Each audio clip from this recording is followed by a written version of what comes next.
Even నేను ఈక్విటీలో ఒక వ్యక్తికి అడ్వైజ్ ఇస్తే దాన్ని యాక్సెప్ట్ చేస్తాడు. అదే వ్యక్తికి నేను రియల్ ఎస్టేట్‌లో అడ్వైజ్ ఇస్తే దాన్ని యాక్సెప్ట్ చేయడు.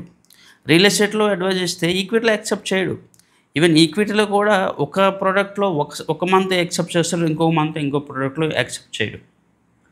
ఇవన్నీ ఏమవుతాయంటే ఒక పెర్ఫార్మెన్స్ ఇవ్వడానికి ఇబ్బందిగా ఉంటుంది. ఇవన్నీ నార్మల్‌గా మాట్లాడితే చాలా కష్టంగా ఉంటది. కానీ ఒక ఫండ్ మేనేజర్‌గా ఒక మ్యూచువల్ ఫండ్ మేనేజ్‌మెంటో లేకపోతే డిఫరెంట్ ప్రొడక్ట్‌లో ఇన్వెస్ట్‌మెంట్ చేసినప్పుడు ఆ ఫండ్ మేనేజర్‌కి కంప్లీట్ రెస్పాన్సిబిలిటీ వాళ్ళకే ఇచ్చేస్తారు.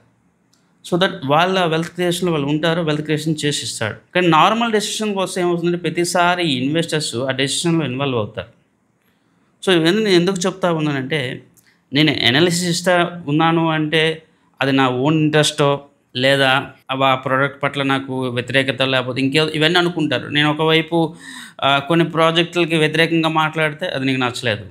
కొన్ని ప్రొడక్ట్‌లకు వ్యతిరేకంగా మాట్లాడితే దానికి నచ్చలేదు. ఇట్లా మాట్లాడతారు తప్ప అందులో ఉన్న లూప్ హోల్స్ గురించి ఎవరు కూడా యాక్సెప్ట్ చేయడానికి సిద్ధంగా ఉండరు. మరోవైపు ఇప్పుడు వెస్ట్ జోన్ హైదరాబాద్‌కి నేను వ్యతిరేకంగా మాట్లాడాననుకోండి, అక్కడ ఇన్వెస్ట్‌మెంట్ చేసినప్పుడు కోపమొస్తది. దానికి ఫర్‌గా మాట్లాడితే అక్కడ ఇన్వెస్ట్‌మెంట్ చేయలేని వాళ్ళు లేదా చేతగాని వాళ్ళకి సపోర్టివ్‌గా ఉంటారు.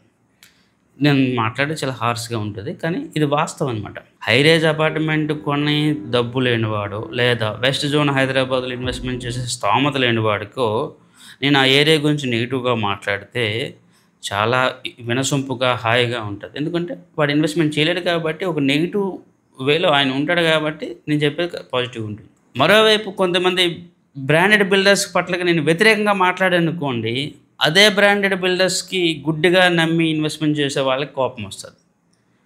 మేము రెగ్యులర్‌గా ఈ బ్రాండెడ్ బిల్డర్స్‌ని నమ్మి ఇన్వెస్ట్‌మెంట్ చేస్తాం. వీడు వ్యతిరేకంగా మాట్లాడుతున్నాడు. ఇది తప్పు అని చెప్పేసి వాళ్ళకి కోపమొస్తది. కానీ నేను చెప్పే లాజికల్ పాయింట్స్ వినే టైము, ఇంట్రెస్ట్ వాళ్ళకుండదు. నేను బ్రాండెడ్ బిల్డర్స్‌కి వ్యతిరేకంగా మాట్లాడలేదు.